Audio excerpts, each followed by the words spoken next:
Bonsoir à tous et bienvenue dans Question Éco, votre nouveau rendez-vous quotidien économique sur Média TV pour tenter de décrypter la situation au Maroc et ailleurs alors que les économies mondiales ont été prises en otage par une crise inédite. Le nouveau coronavirus a mis la majeure partie des entreprises à genoux. L'économie marocaine n'échappe pas à la règle malgré toute la résilience dont elle a fait preuve, notamment en reconvertissant plusieurs sites industriels. Elle accuse le coup, il faut le dire. Il y a 2 jours de cela, le Haut Commissariat au Plan a même révisé la croissance à la baisse. Ce soir, nous nous poserons la question de savoir si les entreprises arrivent à éviter l'asphyxie totale dans ce contexte exceptionnel, contexte au sein duquel les mesures de soutien du gouvernement tentent de réduire les répercussions. Mais toutes les entreprises profitent-elles de ces aides et surtout auront-elles les reins suffisamment solides pour participer à une relance économique que tout le monde appelle de ses voeux malgré les inquiétudes liées à la crise sanitaire? Et puis, à quoi ressemblera l'après-Covid-19 au sein du monde du travail? Faut-il repenser les paradigmes, reprendre le travail? Oui, mais dans quelles conditions? Nous en parlerons également.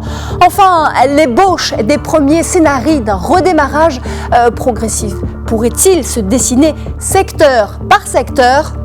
Chaque jour, nous interrogeons experts et acteurs économiques et ça commence maintenant.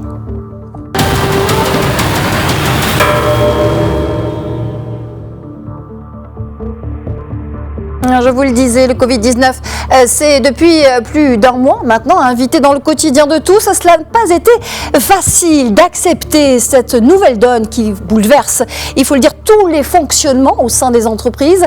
Les entreprises qui ont dû les premières adopter de nouvelles façons de faire et sensibiliser leurs salariés. On voit ça tout de suite avec Hicham Rezoni dans ce sujet. On regarde.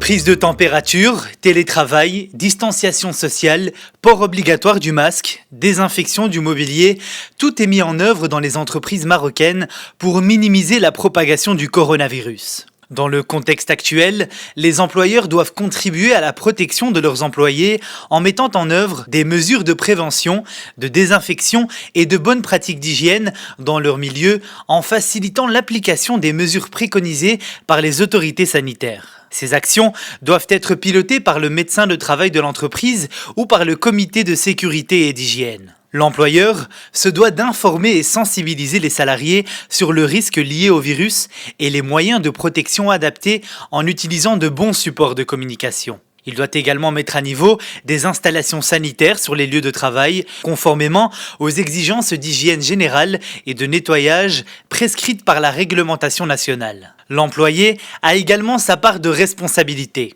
Il se doit de respecter les consignes générales émises par les autorités, mais également les consignes de sécurité et d'hygiène prescrites par son entreprise. Il se doit de signaler au plus vite toute apparition de symptômes de la maladie en cas de séjour à l'étranger, conformément aux recommandations prises par son employeur. Il lui est prié de maintenir une hygiène individuelle hors norme sur son lieu de travail et doit aussi limiter ses contacts inutiles avec ses collègues, notamment les embrassades et les poignées de main. Les entreprises doivent également veiller sur les surfaces comme les bureaux, tables et plans de travail.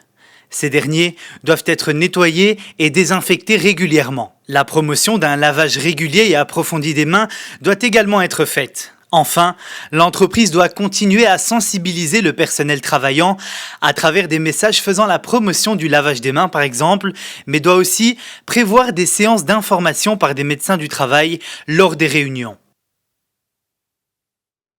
Alors, on vient de le voir, c'est une quasi-révolution qui prend place au sein de l'entreprise. Et pour évoquer cette transition qu'impose la crise sanitaire sur le lieu de travail, Ahmed Bouzidi, président du mouvement des entreprises du Maroc, est avec nous. Bonsoir et merci d'avoir accepté notre invitation. Bonsoir et merci pour l'invitation et bonsoir aux téléspectateurs et au staff des techniciens là qui travaillent dans l'ombre. Alors les entreprises n'ont plus le choix, Ahmed Bouzidi, la crise provoquée par le nouveau coronavirus impose un nouveau type de gestion. Alors quel type précisément de gestion doivent-elles désormais mettre en place? Oui, bien sûr qu'il y a un changement très important dû à cette pandémie là, parce qu'avant la pandémie, avant cette crise, la pandémique, on insistait surtout sur la sécurité au travail pour les personnes. Par exemple, on insistait les gens à prendre leur équipement de protection individuelle et la sécurité au travail. Maintenant, actuellement, il y a un deuxième risque majeur de contamination. Il s'agit du risque de contaminer et d'être contaminé par un danger microscopique qui est invisible, qui est incolore, qui est inodore, mais il est facilement transmissible et très dangereux. Donc, il faut rappeler que c'est la première fois de l'histoire au mondial que ce genre d'épidémie cause tant de répercussions, des dégâts sur aussi bien sur le comportement des gens, leur confinement, que sur leur déplacement, que sur leur vie privée, sur le côté financier, sur le côté commercial. C'est quand même quelque chose de très important. Donc il s'agit bien là de redéfinir des pratiques managériales. Quelles sont, selon vous, les pratiques qui s'imposent aujourd'hui face à la situation ? Écoutez, à notre point de vue, il y a deux volets. Il y a le premier, enfin vous l'avez cité maintenant dans le clip avant de commencer. Il s'agit maintenant de prendre toutes les mesures sécuritaires, de contamination, d'espace, enfin d'écart entre personnes. Dans les sanitaires, par exemple dans les salles de prière, il faut avoir l'écart, il faut pour inciter les gens lors de leur ablution, les gens qui pratiquent par exemple que la prière de se laver les mains constamment. Enfin, il y a toutes les mesures de sécurité qui viennent d'être énoncées dans votre reportage. Bien sûr, le port en plus des ports des équipements de protection individuelle, il faut porter le masque et il faut aussi désinfecter les habits de travail le plus souvent possible. Donc ça, c'est le côté sécuritaire. Mais cette pandémie, à notre point de vue, déjà, si vous voulez, avant la pandémie, et là, si vous voulez bien, je vous renvoie un petit peu à un message de Sa Majesté le Roi, que Dieu le glorifie, là, et c'était le 30 septembre, il me semble, de 1999, il y a 20 ans. Alors, il disait pour un message royal adressé à un séminaire sur le développement des petites entreprises, des petites et moyennes entreprises, il dit, je cite, « L'objectif de développement durable du secteur des petites et moyennes entreprises que nous voulons atteindre, il demeure tributaire de la prise de la conscience par l'ensemble des acteurs économiques. » Alors justement, par rapport à cette prise de conscience que vous venez d'évoquer dans le contexte de ce discours royal, Ahmed Bouzidi, justement cette prise de conscience, est-ce qu'elle doit accorder plus de place au télétravail ? Est-ce qu'il doit se généraliser désormais dans le contexte que nous connaissons, avec cette prise de conscience dont vous parlez ? D'accord, mais si vous voulez, avant d'entamer le télétravail, si vous voulez bien, parce que là, Sa Majesté l'a bien dit sur deux points clés. Il s'agit d'un développement durable, donc la préservation d'abord de la nature et mettre l'être humain, parce qu'il y a la conscience, et mettre l'être humain au centre de tout le travail et de l'importance vraiment primordiale. Actuellement, malheureusement, par le profit des actionnaires, on cherche, par exemple, il y a au détriment si vous voulez, de la nature, le ravage de la nature qui a créé, par exemple, l'échauffement climatique et toutes les conséquences. Et deuxièmement, comme si vous voulez, l'ouvrier n'est pas à l'aise, il n'est pas satisfait, il ne fait pas du bon travail, il n'est pas motivé. Alors justement, là, le docteur Aktouf Omar, il avait bien expliqué cette mesure qu'il faut inverser maintenant les tendances. Donc il dit qu'il faut réconcilier la nature, l'être humain, et avec la nature et l'être humain, c'est à ce moment-là chercher qu'est-ce qu'on peut faire de mieux pour gagner de l'argent. Alors pour Et là, atteindre cet équilibre justement et mettre l'humain au cœur donc du nouveau dispositif de l'entreprise, est-ce qu'il faut généraliser le télétravail? Est-ce que cela s'impose de manière systématique maintenant, d'après vous, dans ce contexte?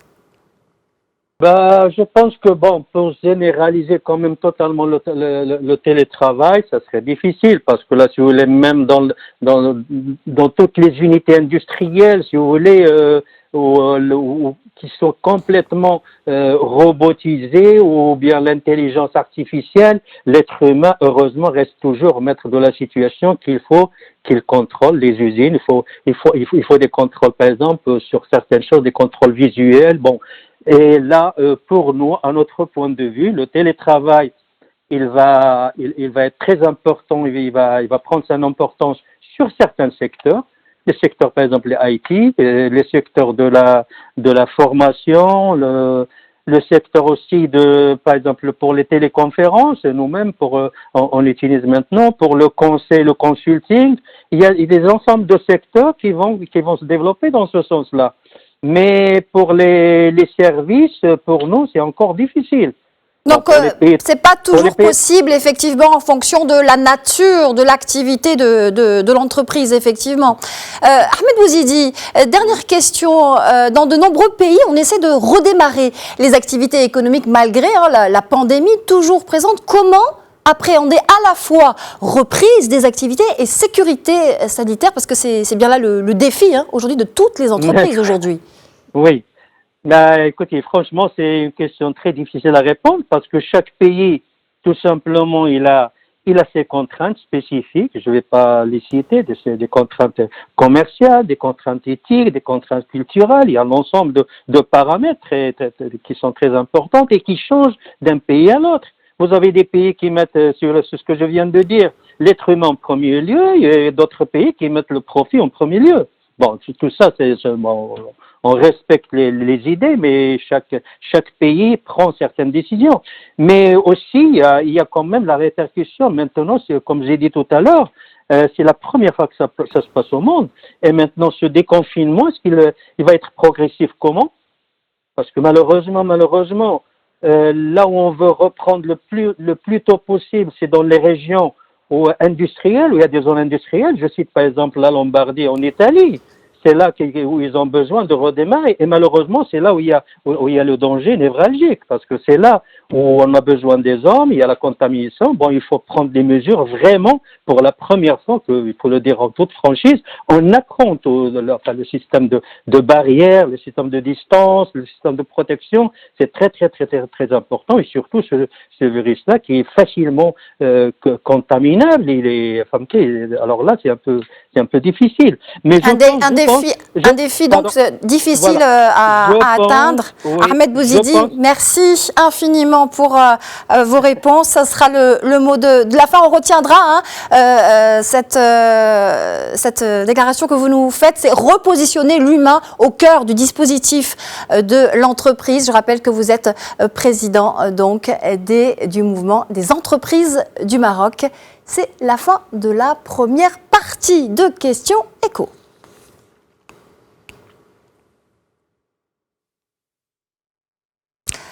Le Covid-19, je vous le disais, c'est aussi une baisse de 0,7% de la croissance au premier trimestre de l'année en cours au lieu des 1,1% attendus. Chiffre d'affaires en berne, baisse d'activité, arrêt total de travail et même menace sur les emplois. Les répercussions sur les entreprises marocaines sont délétères et elles essaient malgré tout de tirer leur épingle du jeu grâce notamment aux mesures de soutien prises par l'État. Hichem Rezouani revient sur l'impact majeur subi par ces entreprises, mais aussi sur les mesures de l'État dont elles pourront bénéficier pour éviter la banqueroute totale. On regarde. Comme partout ailleurs dans le monde, les entreprises marocaines sont touchées de plein fouet par les effets dévastateurs du coronavirus. Selon la Confédération générale des entreprises marocaines, plus de 61% des entreprises s'attendent à une augmentation des délais de paiement d'au moins 60 jours après la reprise. La CGEM, qui a interrogé 1740 parmi ses entreprises membres, constate que plus de la moitié d'entre elles ont vu leurs activités baisser de plus de 50% durant les 3 premiers mois de l'année, alors que chez d'autres, le ralentissement des activités varie entre 30 et 50%. En outre, une baisse de plus de 50% des chiffres d'affaires est à déplorer, selon toujours l'enquête du patronat marocain, notamment dans les secteurs de l'immobilier, du tourisme, de l'artisanat, des industries culturelles, du textile et des médias. Les entreprises sondées par la CGEM craignent la perte de plus de 165 000 emplois, soit plus de 55% de leur effectif. Même si les entreprises marocaines prévoient une reprise du travail à partir du mois de juin, leurs chiffres d'affaires prévisionnels seront en baisse pour le reste de l'année. En l'absence de visibilité pour 2020, la majorité n'entrevoit une reprise qu'en 2021. Pour sa part, la Confédération marocaine des TPE-PME note un arrêt total d'activité pour 83% des sociétés, alors que 17% sont en arrêt partiel à cause de la pandémie du Covid-19. Les services aux entreprises et le commerce représentent les secteurs les plus touchés par la crise sanitaire, avec respectivement près de 22 et 21% d'un échantillon représentatif de 1080 entreprises. Les auto-entrepreneurs ne sont pas non plus épargnés. 90% d'entre eux sont en arrêt d'activité. Face à cette situation, l'État a réagi à travers une batterie de mesures, notamment à travers les actions menées par le comité de veille économique. Ces mesures sont les suivantes. Suspension du paiement des charges sociales, suspension des contrôles fiscaux et des avis à tiers détenteurs et activation de Daman Oxygène. La suspension du paiement des charges sociales jusqu'au 30 juin 2020 porte sur la mise en place d'une indemnité de 2000 dirhams net par mois, servie par le Fonds de gestion du coronavirus aux salariés en arrêt de travail affiliés à la CNSS. S'ajoute à cela la suspension des contrôles fiscaux et des avis à tiers détenteurs jusqu'au 30 juin 2020 également pour l'ensemble des entreprises. De plus, le comité de veille économique a également décidé des mesures qui permettent de soutenir les finances des entreprises en difficulté en cette période de pandémie. Il s'agit entre autres de la mise en place d'un moratoire pour le remboursement des échéances des crédits bancaires, et pour le remboursement des échéances des leasings jusqu'au 30 juin sans paiement de frais ni de pénalités. Enfin, l'activation de Daman Oxygène, une ligne supplémentaire de crédit de fonctionnement octroyée par les banques et garantie par la Caisse centrale de garantie. Ce financement bancaire couvre jusqu'à 3 mois de charges courantes liées à l'exploitation, notamment les salaires, les loyers, les achats nécessaires et peuvent aller jusqu'à 20 millions de dirhams. Pour le cas des entreprises ne disposant pas de ligne de financement à court terme, ce découvert exceptionnel peut atteindre 5 millions de dirhams. De plus, le comité de veille économique a décidé de la mise en place d'un crédit à taux zéro pour les auto-entrepreneurs impactés par la crise du Covid-19, pouvant atteindre un montant de 15 000 dirhams. Le Maroc dispose de fondamentaux économiques solides pour faire face aux difficultés actuelles liées à la pandémie du nouveau coronavirus. Ce sont les mots de Marie-Alexandra Veilleux-Laborie aujourd'hui. Elle est directrice en charge du Maroc à la Banque européenne pour la reconstruction et le développement, la célèbre BERD. Ce sera là l'objet de la seconde partie de Questions Éco. Il s'agit donc maintenant de se pencher sur la manière dont l'économie pourrait reprendre son souffle malgré cette crise sanitaire. Et on en parle avec Amine Diouri, expert en économie d'entreprise. Bonsoir et merci d'être avec nous. Bonsoir, merci pour l'invitation. Alors, le Royaume a démontré par le passé sa résilience face aux chocs internes et externes. C'est pas moi qui le dis, c'est la directrice en charge du Maroc à la BERD. Le Maroc, Amine Diouri, est-il prêt à relancer la machine économique aujourd'hui? Et si oui, comment? Alors, la question n'est pas de savoir s'il est prêt, c'est qu'il doit relancer effectivement la machine économique. Le HCP a publié récemment donc ses derniers chiffres au deuxième trimestre et les chiffres n'étaient vraiment pas bons.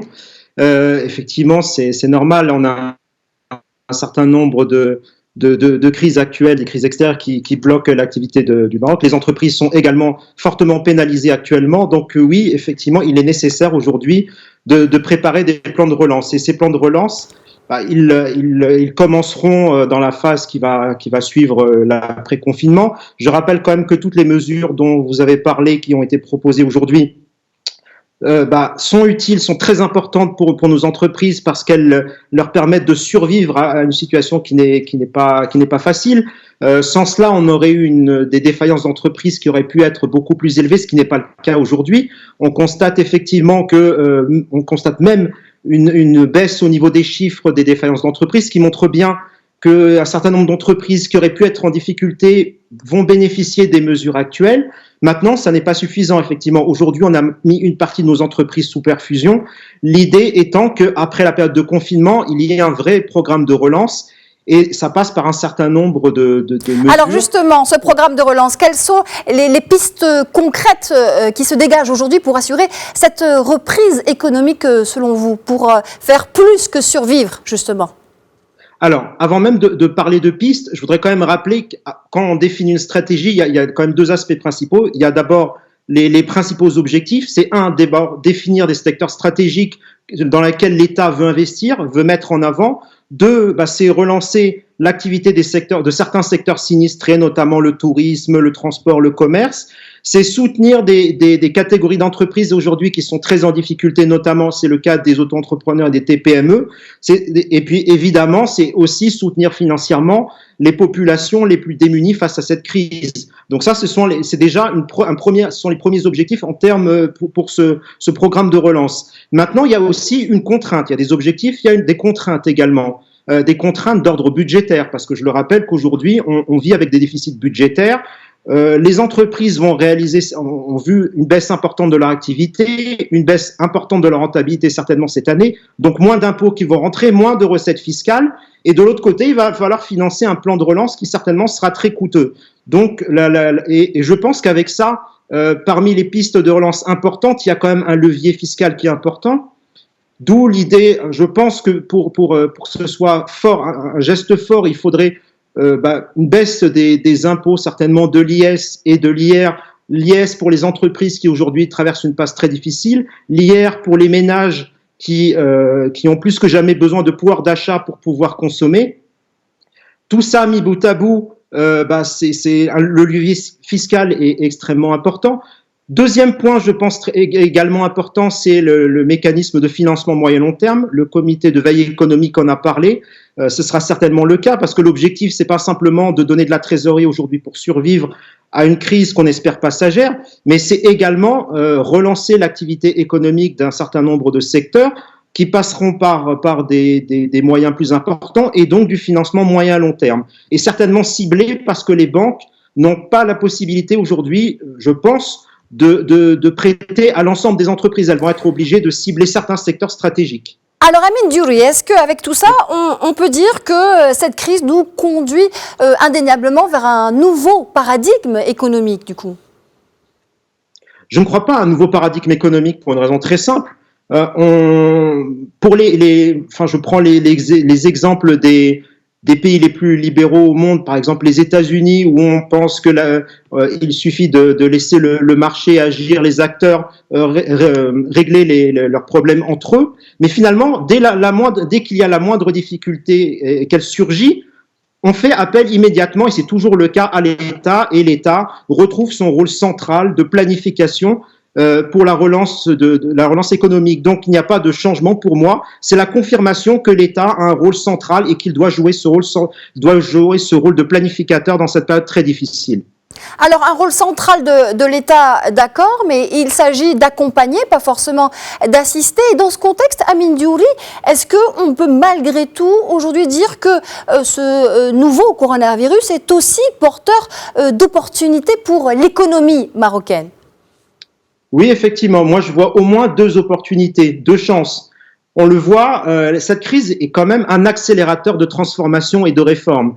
On l'a vu dans le cadre, on s'est rendu compte, on a vu qu'il était nécessaire de mettre à jour les infrastructures de santé. On a vu notre économie se digitaliser durant ces 2 mois. Les écoles se sont mis au digital, les entreprises se sont mis énormément au digital. J'ai regardé la première partie de l'émission. Le télétravail, effectivement, s'est généralisé dans l'ensemble des entreprises. Maintenant, effectivement, il y a aussi des réformes qui sont extrêmement importantes et qui doivent être mises en place. On n'a pas eu le temps de le faire avant cette crise. Je pense notamment à la réforme fiscale et toutes les propositions qui avaient été faites dans le cadre des assises de la fiscalité. Je pense que c'est le moment de reposer tout ça aujourd'hui parce que la relance de l'économie, ça passe nécessairement par une relance fiscale. Ensuite, la deuxième grosse opportunité pour moi, c'est que le monde, il a changé. On s'est rendu compte avec cette crise qu'on avait une trop grande dépendance par rapport à la Chine en termes d'approvisionnement. L'idée, c'est de passer maintenant d'une globalisation mondiale où tout est un peu dispersé en matière de chaînes de valeur et de passer vers des chaînes de valeur plus régionales où la chaîne de production se rapproche du consommateur. Et d'où, à mon avis, le Maroc peut tirer une énorme opportunité de cette situation, justement en essayant d'attirer beaucoup d'investissements dans des secteurs qui, à mon avis, seront aujourd'hui plus porteurs. Alors, je pense qu'aujourd'hui, l'industrie automobile, avec la crise que traversent les gros constructeurs, je ne pense pas que ce soit là-dessus qu'il faudra miser, ni l'aéronautique, parce qu'on le voit avec Airbus et Boeing aujourd'hui, qui connaissent également de grandes difficultés. Mais par contre, l'agro-industrie, la pharma, les énergies digitalisation, merci Amine Diouri. On retiendra la digitalisation, la relance fiscale et puis s'orienter vers une échelle de valeur plus régionale. Ce seront les mots de la fin. Amine Diouri, donc expert en économie. Merci beaucoup pour votre éclairage. C'est la fin de Questions Éco. Merci à vous. Je vous donne rendez-vous demain à la même heure. Excellente soirée à toutes et à tous.